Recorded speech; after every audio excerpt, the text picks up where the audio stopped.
On this episode of the Salary Scramble, It's been a very difficult journey because I'm no longer a small startup where I can get an investor. I've been self-funding myself from my other career. A lot of trials, a lot of errors. boss moves, late nights, big dreams, tough fights, payrolls tight, pressure's real. But this is the hustle, the founder's deal. Welcome to the Salary Scramble with Lee Kasumba, where glossy titles end and real founder stories begin. Yousra, it's so lovely to have you on the Salary Scramble. Thank you very much for joining.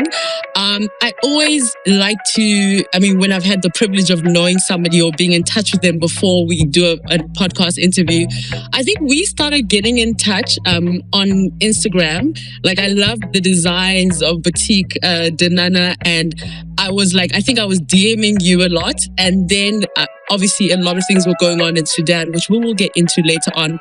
And we were like chatting and so forth. So like now, fast forward, I think like a year or 2 years, it's just amazing that we're able to have this conversation. So welcome to the Salary Scramble. Thank you so much. Thank you so much for having me. And it was a pleasure. Starting speaking to you, and then we grew like a virtual friendship. And I'm glad to be on your podcast today. Icebreaker. Yeah. So Yousra, just before we get into the meat of the conversation, I have a few questions so people can get to know you just a little bit. So firstly, what's the one fashion item you can't leave the house without? A blazer. That was very quick. Yeah. And my glasses, obviously, but a blazer. I'm always in a blazer. You always see me in a blazer. All right. And if your personality were a fabric, what would it be and why? It would be a structured fabric because I think that I'm very disciplined and structured in so anything like a brocade, shining, strong, and impactful. What designer or brand made you say, yes, I want to do this? I want to become a fashion designer. This is what I want to do. So I've always been infatuated by fashion from a very young age. But Erdem is a designer. He's Canadian Turkish designer that has made me fall in love with designing, and I just wanted to pursue this on a full-time basis. And if you could dress one global icon in Boutique Denana tomorrow, who would it be? It would definitely be Sheikha Moza, Her Royal Highness Sheikha Moza of Qatar. She is the epitome of high fashion and kind-heartedness, and she embodies and resembles anything I anticipate Boutique Denana women to look like or be like. I love that. She's a really powerful one, right? Mm-hmm, definitely. She's tall, she's grounded, she's got a beautiful heart and beautiful posture, and I just dream of dressing her sometimes in the foreseen future. Yeah, no, she really is. And I also and I'm just jumping into it, but I also think I would love to see Queen Rania in your attire, because she is like, oh my gosh. 100%. So, trailblazing queens, that's my BDN woman. I always said we're made for royalty, whether she's an actual royal or someone who embodies royal traits. Queen Rania, Her Highness Kate Middleton, and anyone that just has that sort of big heart, but also an important role in our society. Oh, I love that. So let's get into, whenever it comes to business, I think, I'm somebody who's always thinking about names. And I think as a creative, we think about every detail, and especially when you're a creative entrepreneur, right? So I've been living in Ghana for the last 5 years. And one of the things is the name Nana in Ghana is somebody's name, so like the former president, and then in South Africa, where I grew up and I'm a citizen, they when you say Nana, you mean like, oh, it's like, oh dear, oh darling. It's like a term of endearment. So I'm so curious, you being from Sudan originally, the name Boutique Denana, where did that come from? Because it'll be so interesting to see how all of these African countries kind of tie together. Well, you definitely nailed it. It is someone's name. It is my mother's name, mother's nickname, actually. Her name is Najia, which means the saved one. And my daughter, my eldest daughter, I named her after my mother. So they both share Najia, and their nickname is Nana. So we call them Nana. And I wanted the brand to encompass something someone so important to in my life, and and that's my mother, and of course my eldest daughter. So it's the brand of my daughter and my mom. Oh, I love that. And just talking about your mom and family, and even while we were setting up, like it's very clear that for you, family and heritage is so important. Can you give us a little bit of insight into your childhood, where you grew up, what that was like for you? Okie dokie. So I have, I was raised in Canada, but I was born in Sudan, Africa, East Africa. We've traveled across the region. So we owned an apartment in Egypt. My mother's family originated in Egypt, in the northern Egypt, on the Mediterranean coast, in a city called Port Said, Port Sudan. Port Fouad. So Port Sudan is in Sudan. So Port Said is in Egypt. And we were back and forth. And then when I was a preteen, we migrated to Canada, obviously for a better future, better education opportunities. So I did my high school and my first degree at the University of Toronto in Canada. And then I moved to the UK to pursue my specializing degree. I'm also a healthcare provider. So I went to pursue that. And that's when I fell in love with design. Well, I met my husband, I fell in love with my husband, married my husband. And I had my two daughters, Nana and Lilo, Libras. And at that point, it was time for me to start my design career, because my mom had always told me, you're not going to become a designer. You know, the African misconception, ideals. You're too bright to become a fashion designer. You need to be a doctor like your siblings. My eldest two siblings are. And then, so I'm like, so I obviously satisfied my mother's expectations of me, but I still did me, and I pursued my fashion design whilst I was on maternity leave. So I'm back both.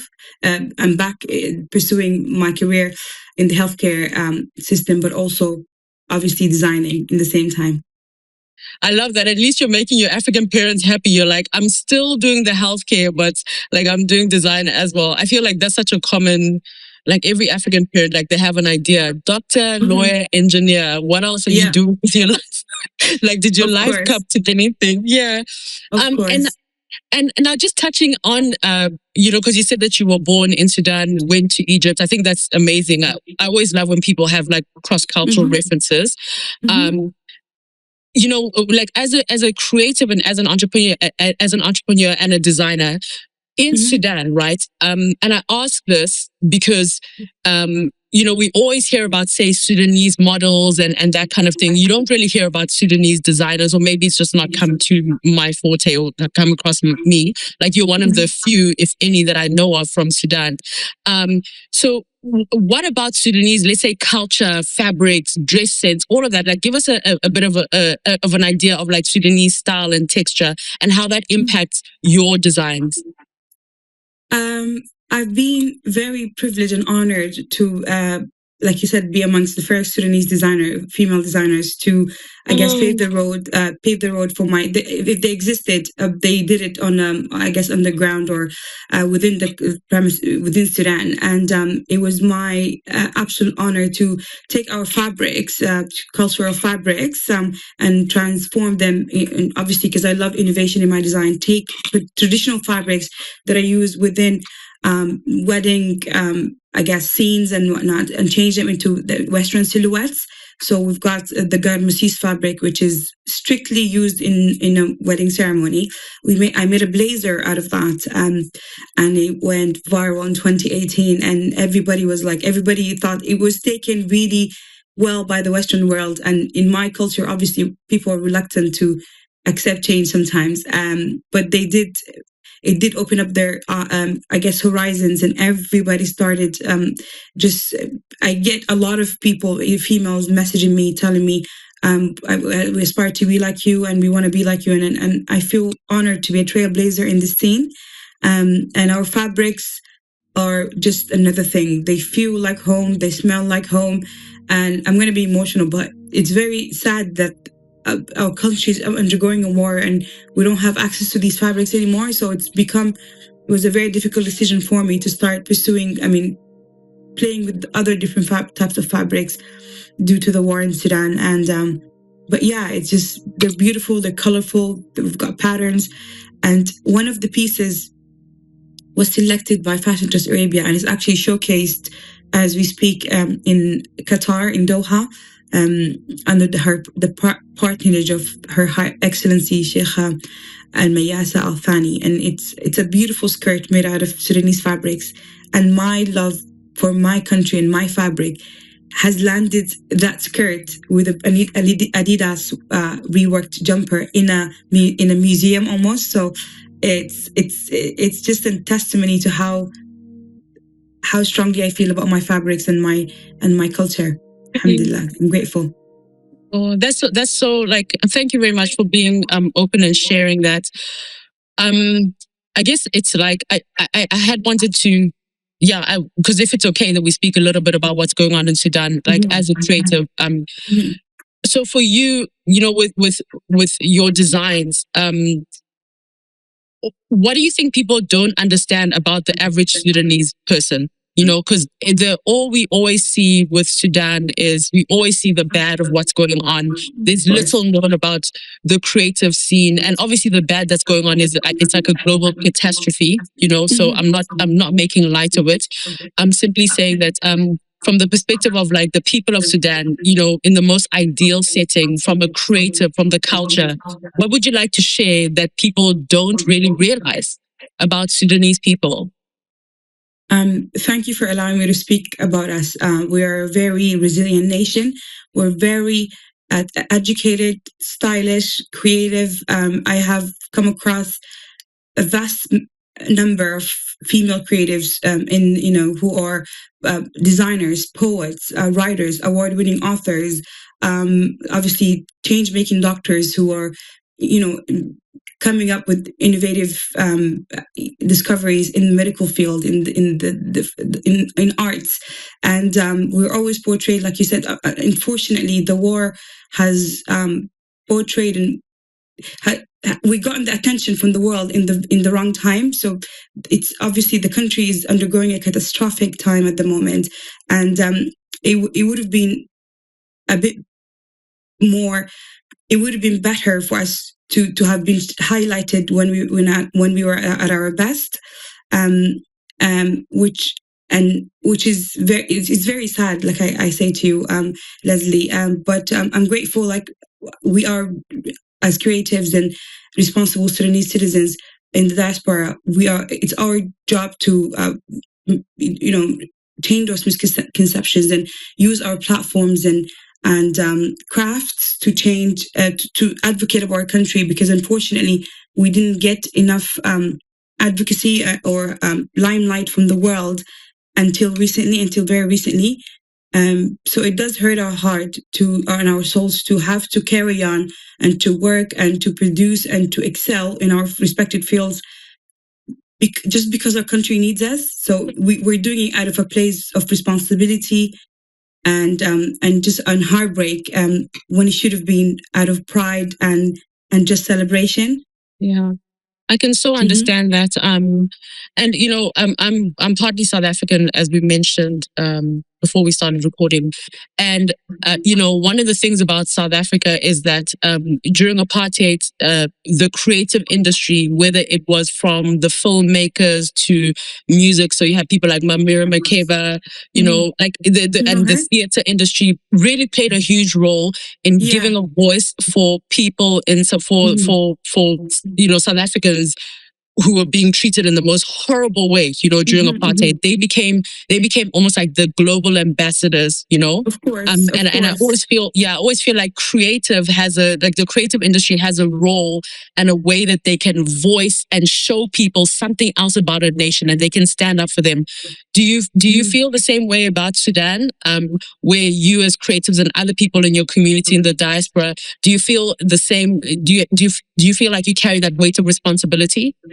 Yeah, like I previously mentioned, it is a weight, and we've got to do it correctly and right, because we can be overly, obviously, happy and joyous when the country is suffering. And it is like we are messengers in our respected fields, and we're using, like I said, our platforms, whether we've got followers or not, to advocate and to just shed some limelight on the issue in Sudan, because for the longest time it was under represented the issue, even though we were still, using our platforms. But obviously, when the world collaborates, that's when change happens. But it starts at one person, and I always made sure I was, I guess, that person where I use my platform, I use my brand to raise funds for those affected by the wars, to transfer dispersed people from Sudan to safety, to I guess, and it was, to pay for little girls' education in Sudan, South Sudan. So I've always used my brand, whether even before the war, to have that impact. I felt a social responsibility to not to only make fashion, but to make impactful fashion. I love that. I really love that. And I hope, I feel, I normally have so much to say, but like right now, because I don't want to step on any, to say anything that's, how do I say, that's going to be like offensive. But I don't know. I really wonder with Sudan, like I hope that we can get into a better place. Because as an African, whenever one part of Africa is hurting, I feel like all of us are hurting as a people. We're connected. We're all so connected, And I grew up like I grew up in South Africa. So I'm partly South African, but I'm also Ugandan. And every time, like one of the things that roots me is having like a sense of home and knowing that, if anything, I can go to Busega in South Africa. For you, when you see what's going on, like what do you know about like your family home, your family, the community back there, and how do you now identify a sense of home for you? We migrated out of Canada ages ago, decades ago, but I always had a sense of home. I've always went to Sudan during Christmas, in the holidays, and enjoyed, being home and being with family, our extended family. So you always work towards that trip, that I guess 2-week trip to Africa, to Sudan, and now that's been taken away from us. It really hurts. It's sickening. It's like we are physically unwell because we don't have that. We're not going to. And every time there's a little bit of hope, it's taken away from us too soon, too quick, because of the political unrest. So to us now, our home is no longer there because it's not safe. And even if you can physically stay in the homes have been demolished. They've been raided. They've been broken into. My in-laws' home, and my mother-in-law was attacked, and they just destroyed the house. We can no longer return. Even if they can return, there's no medical help, system in place or anything like that. So in Khartoum, that is. Obviously, there are other cities where there is functioning vicinities, but it's in Khartoum, and the west, so Al Fasher, Western Sudan, the situation is dire. So we can return home, but it's just within us. Sudanese people, our home lives in our heart, and we all pray and to the moment where we can all go back and celebrate the return of our home. I love that. That's so beautiful for Sudanese people. Like your heart lives in your home. That's so powerful. That's really, really so powerful. Thank you, Yousra, for sharing that. Thank you. My pleasure. Thank you. Yeah. I did want to get a bit more into the brand, because you mentioned in the beginning of the conversation about how you started, Boutique de Nana during maternity leave. Like, and it's really clocking in my mind right now. I'm like, just as a woman are so resilient, just like literally it's like, I have a baby, I'm starting a fashion line, and then what can't I do? So what was the mindset? Like so explain like how you actually started the brand, how you started designing, and who some of your first clients were. So I designed, like I've always, like I said, enjoyed fashion and stuff. And when I moved to the UK, there wasn't any like high street shops that represented my very different style. Like I said to you, I love a structured blazer. I love mixing concepts, so East and West. I love outlandish clothing, and that I couldn't find in the high street. And I always stood out from a very young age. Even in Canada, I designed my own prom dress because nothing appealed to me at that point. when I was 16. So when I came to the UK, I just Googled a class online, and I took my two daughters, I gave birth to them back to back. So they're 13 months apart. I put them in the double pram, and I just went to that class. My teacher, we're still in touch, my mentor, Sarah Valentin, took over and told me it's in me and I should start. So I've taken some local fashion design classes, some entrepreneurship classes, and then I started BDN. It was, I guess, 2016, 17, at that point. And yeah, I never look back. Yeah.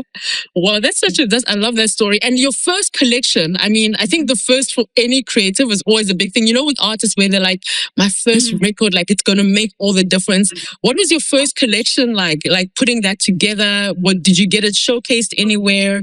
Talk us through that. So one of the first prominent pieces that I made that put me on the map was that suit made out of Garamasis fabric. I showcased in Geneva before I created that shoot in 2017. And then I came back and I went to Sudan, and there was another artist that came on board with me, and we put this that in play, because at that point I didn't have access to a workshop. She did help find the workshop. So that Garamasis suit went viral. There was people. It was on Twitter. It was on Instagram. It was on Facebook. It was taken well. It was taken not well. So that was, and until today, when I was in Doha 2 weeks ago, one of the PR people told me, "Can I, Sudanese designer, let's follow you?" And then she opened Instagram and she was like, "Oh, I do follow you. I remember I followed you since you made that suit." And we connected over that suit. So I think that suit, the collection was called Adil and Zain. That was the one that put me in the map. Yeah. 2018 that was. But yeah, ever since then, like I said, I never look back, and it's been a journey. I showcased in London Fashion Week, after Paris Fashion Week, and Milan Fashion Week, actually. So yeah, been steady and up, going forward since that time. Mm-hmm. Yousra, like the way you're just dropping all of these things like it's nothing. You're like, so I showcased it in Geneva. Then afterwards, I went to London Fashion Week, Milan Fashion Week. I'm so curious, like the steps that got you there. You know what I mean? Because there could be like many designers that they're sitting there. They're like, how do I get showcased in Geneva? How do I get into London? Because even getting into those fashion weeks, it's like there's so many closed doors. It's so difficult to get in. So talk us through the process of getting to Geneva. Like, what were you actually showcasing for? And then for London Fashion Week, Milan Fashion Week, was it an invitation? How did that all happen? Yeah. Okay, so for Geneva, it was it's called Oriental Fashion Week. They got together designers from the Middle East area. So, and the lady was kind enough to scout me, because I would like to think I'm talented, and I have, I guess, essence. So I've been very lucky to all those opportunities. I was scouted strictly due to my talent, and on my Instagram I take pride on that. It's very organized, and so I get a lot of direct messages, and then also emails from the organizers. Obviously, you have the main you've got the main design brands like Gucci and I guess Max Mara and stuff that showcase. But then there's always room for starting designers who have product and they have got a story, but they don't necessarily match up to the magnitude of the other brands. So I've been lucky to get the attention of a lot of organizers, a lot of fashion, people who scout for fashion shows based on for instance, that suit is very, very catchy. And then it would be on my LinkedIn, and then I would get contacted on there and stuff.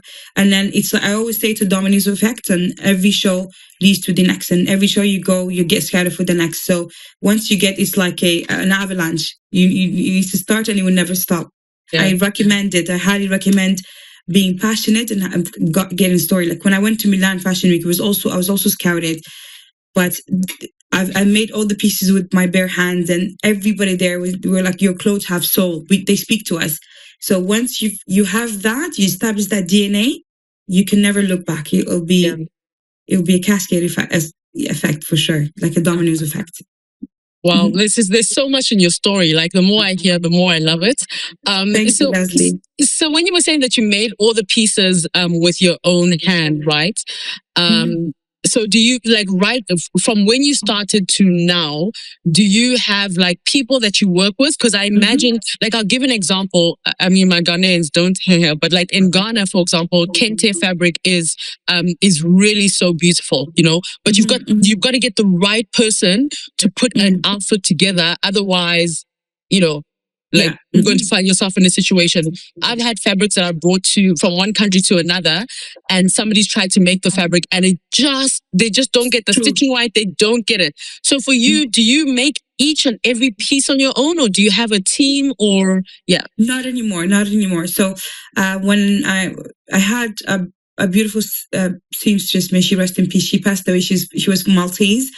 So the piece, for instance, my Milan show, I made the pieces, and then I've gotten her help. She was very talented, Australian Maltese lady. She passed away in COVID. So she helped me with all the pieces and all the bespoke pieces and whatnot. But then I got in touch with local, obviously, because I do practice sustainable practices with my brand. So I make sure, obviously, we can monitor the making and stuff. So I've got workshops in Wales, where in South Wales and North Wales. I've also gotten some workshops in New York that I deal with. So as an independent designer and brand, it's very difficult to get everything in one house until I have an atelier, which I don't, but I aspire to have one very soon. It's a journey. I'm always on Zoom calls. I'm always, stretching fabrics, and you are right about our fabrics being very difficult to deal with. Like the Garamasis fabric, the guys at North Wales made my dress, but it was a trek for them. They were like, it was so difficult because it's checkered.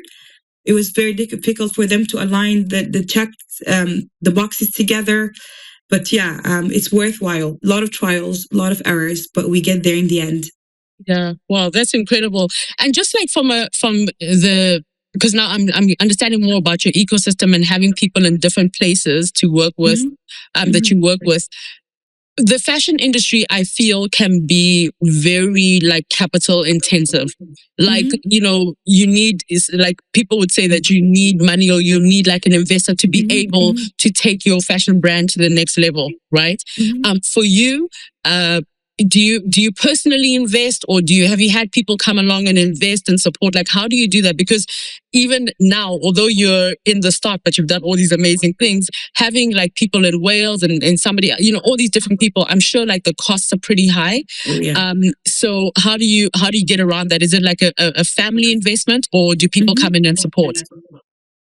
It's been a very difficult journey, because I'm no longer a small startup where I can get an investor, and I'm too old of a brand to get an investor. So I've been self-funded I've been self-funding myself from my other career for a long time. So I am always open for, I'm hoping one day my brand, that's why I'm not able to scale, largely, because I need to maintain my sustainable practices.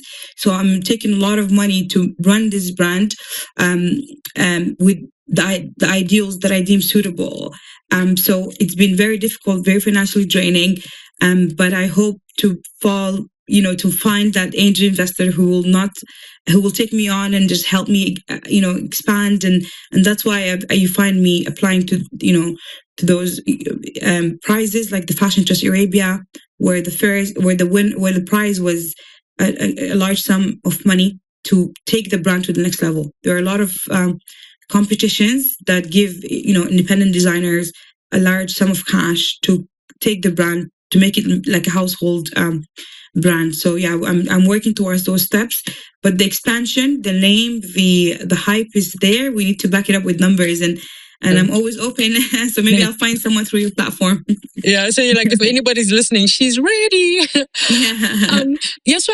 I'm also curious, when you said that you when you were showcasing in Milan and all of that, there's some people, so a lot of times, like when designers showcase their fashion, they have a very specific kind of person or model that they would want in their fashion, even for like international fashion shows.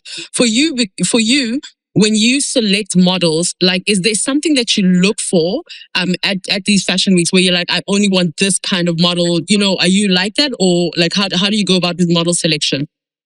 So the general feel of my brand is a modest fashion brand. So obviously, we whoever is able to translate that story or that concept to my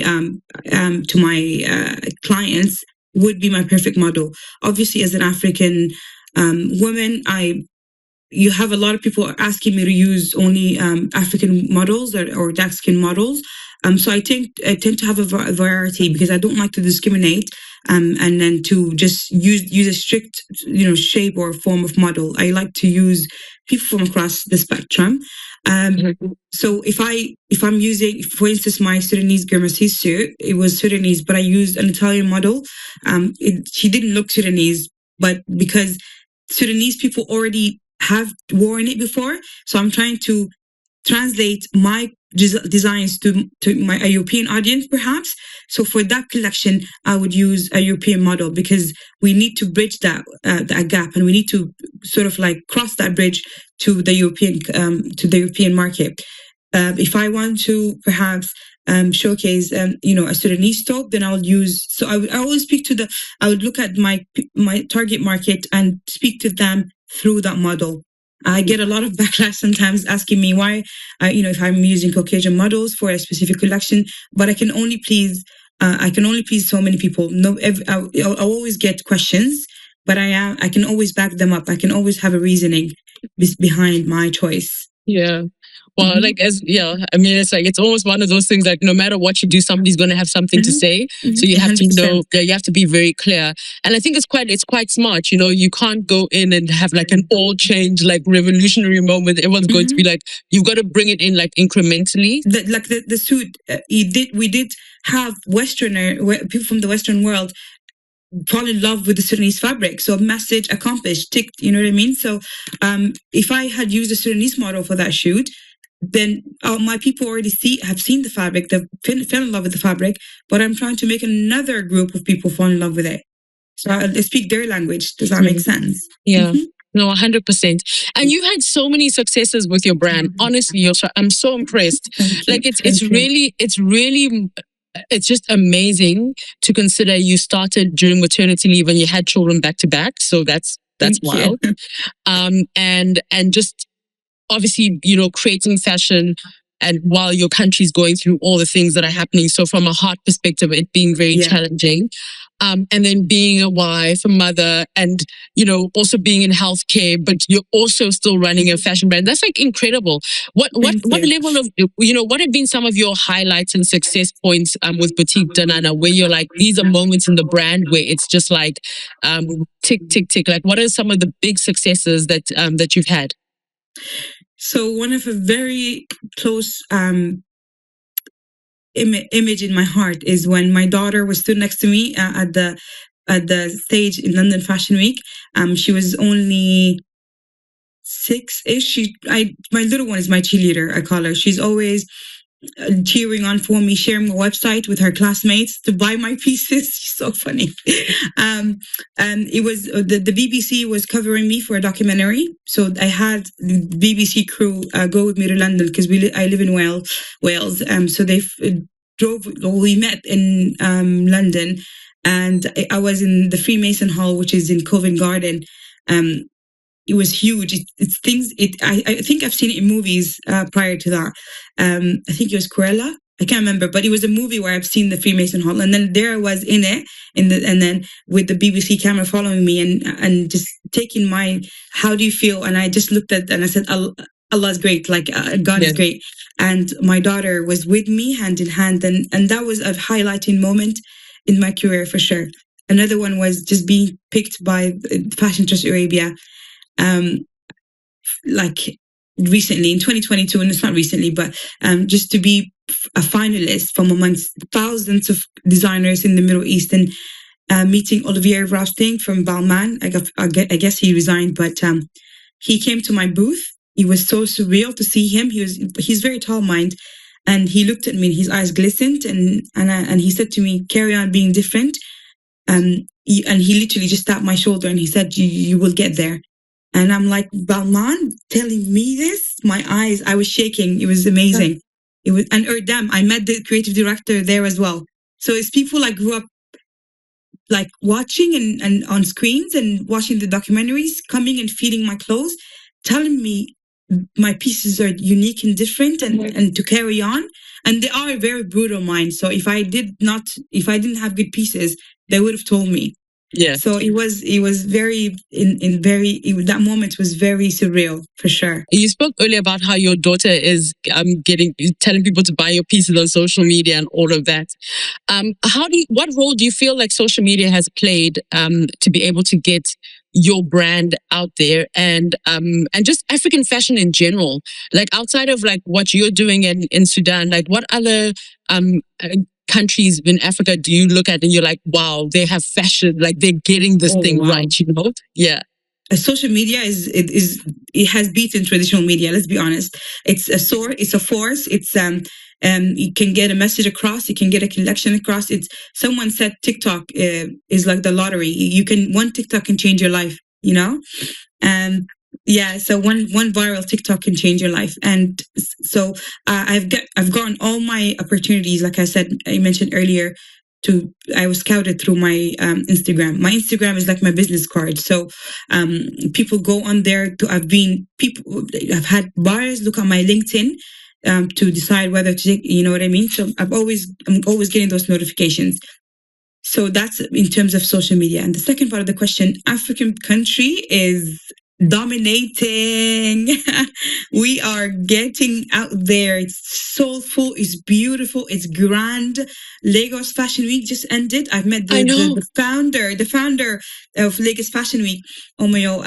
I'm not sure if I hope I got her name correctly. She's a graceful, amazing woman who is wholesome. She curated the Threads of Impact exhibition in Qatar. So we met 2 weeks ago in Doha.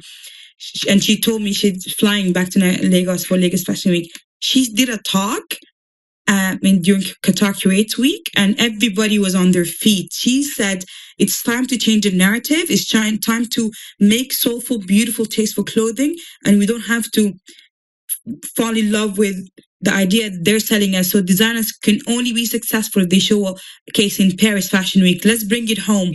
We are it. We are the first human, and let's just bring it back home. And that show was phenomenal, absolutely phenomenal. African fashion is, like my daughter would say, is eating, is devouring. And like I think with African fashion and the creative and cultural sector, like in general, it's playing such a huge role in changing global perceptions about Africa. Like this is the thing that I love. You know, it's like there've always been so many negative stories, but the creatives in Africa, oh my gosh, like one thing we've got is resilience. We just kept pushing, kept changing the narrative, and now we're turning heads, and now people are flying to Accra for and for New Year's. You know what I mean? And you know, and shows are happening, summits are happening, creatives, you know, visual artists are being appreciated, and art is the universal language. People, it doesn't matter where you come from, if you stand in front of a beautiful piece of art, it will speak to you. And that's why creatives always have changed the world, and the revolutions always happened in countries that have always happened through art. And we're bringing it home for sure. Yeah. 100%. You spoke earlier on about paying for everything on your own. Mm-hmm. Honestly, as an entrepreneur, I feel you, girl. Yeah. Like I feel you. It's always like you're raising money to pay money, you're raising money to pay money, you're raising money to pay, you know, like clients' money's coming in, it's going out, coming in, going out. Like it's literally, but you get there in the end. You'll get there. You'll get to the catalyst moment where this will change. Like Oprah said, after 10,000 hours of working, it will pay off. I promise you. Scrambled paychecks. For you, when it comes to the end of the month, like, do you have a story of where you and your husband had to basically find ways to pay everybody who had done it, you know, had done like work in that month? Like, Yeah, so it's I don't want to say every month, but there's always a light at the end of the tunnel. And I've invested, like for instance, the collection that just I released just now Mirath. It was very heavy on the pocket, but the outburst and of messages and likes and shares and the feedback has been phenomenal, and that in return that's what keeps us sane and keeps us going, because and those moments of enlightenment will give you obviously the patience and the persistence to carry on, even though if collections, like I said, they might be heavy. Like the photo shoot would cost a huge amount, and the team would cost a huge amount, but it's the feedback and the opportunities that open up. Even if you break even, it's still a win to me. Yeah, yeah. So do you normally pull money from savings, or how do you make like a crazy like month end payment? So yeah, we dip into the savings for sure, but obviously we take it back to savings because you always have to have emergency funds and whatnot. And but yeah, it's always been. That's why I at this point I'm hoping to perhaps get invested into, because I don't want to dip into my family funds anymore. Yeah, I would like to just carry on this journey and this brand that I modestly known to the next level, without compromising personal finances. Financial red flags. When it comes to creating your designs or collections and everything, like how do you know if the investment is going to be worth it? Like how do you make sure that you're balancing the finances so that you don't end up in in a tough situation? So red flags would be some collections are like, on some projects are like water in sand, so they just keep sucking and just you keep paying and paying and paying and paying, and that's just something I just made up. when you pour water into sand and it just it's sucked right up. So you need to learn when to stop and when to abort collections. Like for instance, I've got a collection that was my cousin, back to the fabrics that are being African fabrics being difficult. So my husband was in Sudan, and he was luckily financing my collection, and she just kept going back and asking for more money and more money and more money. But then they weren't like the seamstress who was making the collection was not skilled enough, and I didn't feel like. So I did. At one point, I'm like, abort operations, because they were asking for more money and nothing was being delivered. So I learned to say no and to abort operations in the right time, because if we had gone into production and when I got the samples, when he came back with the samples, they were appalling. They were falling apart. They were really mediocre. So and that's when the trial and error comes into play. As an entrepreneur, as a self-funded entrepreneur, you need to be so in love with your craft that money going down the drain is not going to affect you to the breaking point, because you've got people that break and that stop and abort the career altogether. You've have a lot of designers that stop designing, but I keep pushing and hope, and that's why I'm speaking to someone like you today. I love that. Sure. I mean, and also like when you got the first samples and they were looking like terrible, did you cry? Like I would have. Listen, cried. I'm so. Oh yeah. You're like I cried. I went like that. I split the dress into two. I'm like, this is bonkers. You're like, you can't believe this. And audacity, like it just made me feel like and the thing is, my cousin has standards and she does know, like she knows my standards, so she should have stopped, but then she probably felt she was hopeful, and sometimes you have to be harsh, and being nice is not okay in our field for sure. Talent and hiring culture. Now, for you, obviously, HR and hiring culture is probably a little bit different because you've got people all over. But how do you find the right people to be part of the team? From like, the people you're working with in Wales and everything. How do you pick and select people that will be part of the team, but who also believe in the vision of the brand? You just nailed it there. It's the vision. If we have similar ideals, similar ethos, similar standards, it makes it easier for us to get together. It's like matchmaking. You either fall in love with the person or the creative or don't. If you either agree or don't, and sometimes. Like for instance, for my London Fashion Week, I had someone who was going to do the artistic direction. Again, was not showing up to meetings, even though she was in London, obviously not showing up to meetings and not. And she always said, "Just tell me the gist. Just tell me. I can catch up. I can catch up." But there was a time when she had to go view the venue and do some things at the venue, and she said, "Don't worry, I'll just show up to basically the day of the show."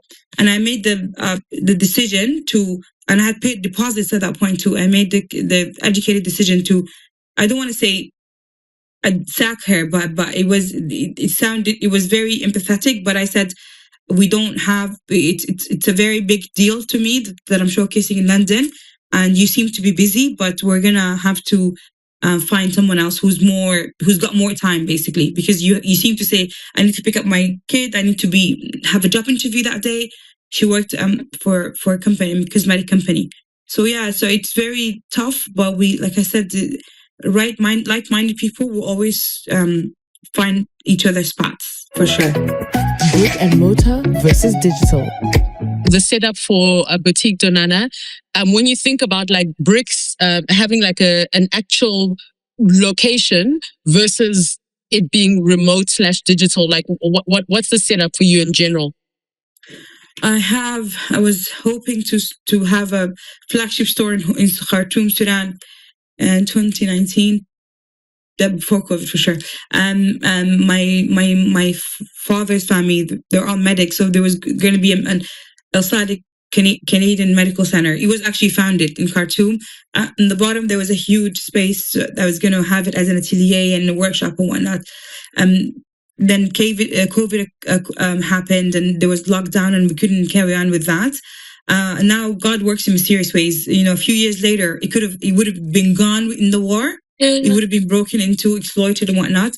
So God prevented me for a bigger loss and a bigger catastrophe. Imagine I was running my operations out of Sudan, and then this happened. The war has occurred. So I've been a part of the Sustainable Studio in Wales. It's a co-creative space. So I got headquarters here in Wales, keeping things locally, and then as needed, I would travel to the designated area where I need to work. But I hope to perhaps open a space where I can employ women that are orphaned, or children that are orphaned, and women that are widowed, that are basically those who are affected by the war in Sudan. I want to ideally get them under one roof and give them jobs. So whether that be in Egypt, it's in the horizon for sure. Unscrambled wisdom. Every time before people get into business, or before, there's always like, everyone's like, this is the one thing you must know about business. What's the one thing? This is, so we all go in like with these ideas. If you do this, you'll get this. If you do this, and like some wisdom and some quotes and all of that. For you, what's the one thing you thought you knew about business that you had to throw out the window once you got into business? That money will come in like it will rain money, like cash will come from everywhere. That's not true at all. Businesses need, and they said businesses could take up to 6 months to be financially feasible. It could take 6 years. We don't know. You know what I mean? And there's no set formula. If you're in it for the right reasons, you will persevere, you will push through, and you'll get to the finish line. If you're in it for money, yeah, it's the last thing. I know, it's ironic, but people start businesses for money. But if you're in it for money, you'll be heartbroken. You got to be in it for other reasons, for innovation, innovative purposes, to employ people, to change lives, to have impact in the world. And money will be an added bonus, and it'll come in. It'll be sweet. But if you're in it just to see those dollar signs, you could be in for a long journey. For a long run, yeah. CEO Wellness. And for you as like the founder, CEO, what do you do for like for like your mental well-being? What do you do to unwind? Like, how do you go about that? Quite spiritual, and I would like to think religious. I nobody's perfect, but the Quran is our savior, and there are always verses that pop out, and that just give me a sign for that particular day. But a perfect day for me is to wake. I'm a 5 a.m. club member, so I wake up at 5 to do the morning prayers, and then have a cup of black coffee in serenity, and I would read a chapter of the Quran, and just to unwind and rewind my day and my week, and make decisions in my diary. So that's a perfect day. Just early, child-free, man-free. You're like child-free, man-free. Yeah, just me, myself, and my decisions, really. As entrepreneurs, whether you're a woman, a man, your partner, your husband, your wife, whoever you have in your life can actually make such a difference in your business and your journey as an entrepreneur. How would you say that marrying the person that you did, like how has that affected your business and you as an entrepreneur? He's such a supportive man. He's been my backbone in any decision I ever make. But you better believe he is team healthcare. He's team medical care. He's not team designer for sure. He only converted. Yeah, he only converted this last trip to Qatar, which was 3 weeks ago. That's when he said, "Yousra, you're actually huge. Like, let's do this." You know what I mean? But the beauty of him is he's supportive of whatever decision I make. So I always told him, fashion is.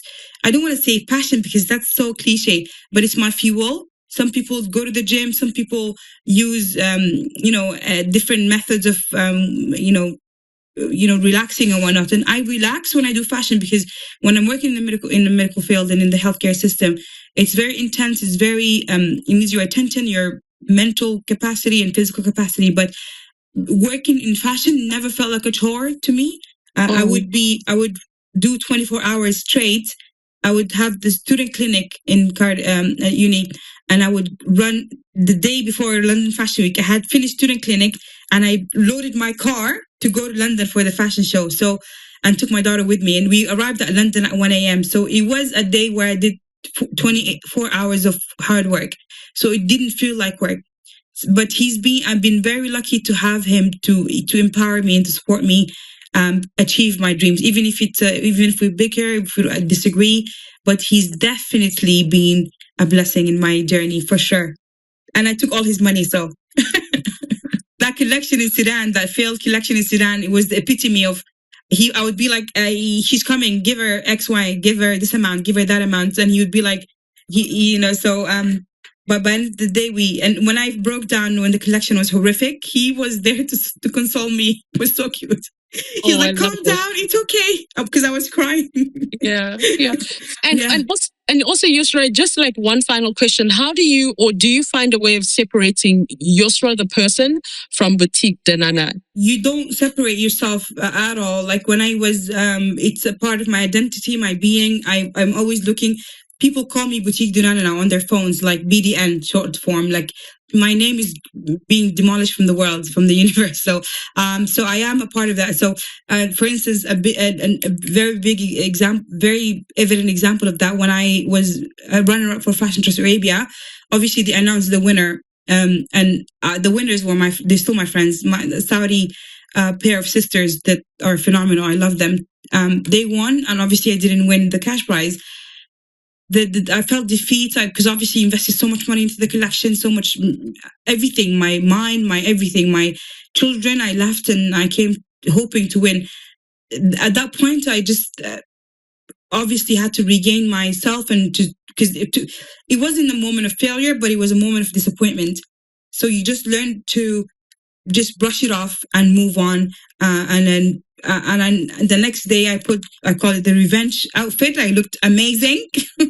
I had a beautiful hat. I know that it was the Valentino exhibition. I'm particularly looked so outstanding in that day, and everybody came. I took a photo with Her Highness. A lot of Janet Jackson was there. Like I turned heads, and that was a moment where I felt the lowest in my life, but I looked the part. So fashion uplifts me. It pampers me, and it's kind to my soul, and that's why I can't separate the fashion designer from the human. Scramble or stable? All right, so this is the part where we're going to go into scramble or stable. So scramble is basically like, and stable is like, yep, got this in check, right? So you just pick which one will which stable one works best. I agree. Scramble is to throw away, to don't want. Stable is like I've got this. Scramble is like it's a bit shaky, like that. Okay, cool. Okay, All right. So brainstorming new ideas for a themed collection. Scramble. Sourcing new suppliers during a busy season. Scramble. She's just like, okay, picking your own outfit for a major event. Stable. Wow. Okay. Balancing work and personal life during deadlines. Stable. Okay, let's see. One more. Scheduling, because you spoke a lot about social media. So scheduling posts and content for social media. Scramble. I would have thought you would have said stable. It's difficult because you just don't know whether the image, choosing the image is commitment. You need to put out images. Like I said to you, it's your business card. So you need to make the right choice to represent you, because it's not like I'm an influencer where I'm being unfiltered. It is filtered for a fashion brand. I've got to work strategically to put out posts that will present my brand justly. I love that. Yousra, thank you so much. I'm going to get your name right. Yousra Elsadig. Thank you very much for spending time with us on the Salary Scramble. It's been amazing. I love the fact that we went from chatting on DM to talking on email, and now it's the first time face to face. I do hope we get to meet. I would love to hopefully attend one of your fashion shows at some point. But yeah, congratulations on everything. Yeah, congratulations on everything. Thank you so much for having me, for providing me with a platform to speak about myself, my family, my country, and what's going on in Sudan, and to share my journey to hopefully inspire a little girl in Africa somewhere that she can pursue her dreams regardless of how unconventional they may seem to those around her, because it's all about passion. I call them the 3 Ps: passion, persistence, and patience. And I just want to share my 3 Ps with the world. And hopefully I'll come to South Africa to do a fashion show or be placed with a retailer in South Africa, because Africa is where I'm from and where I want to be and where I want to prosper and to expand, for sure.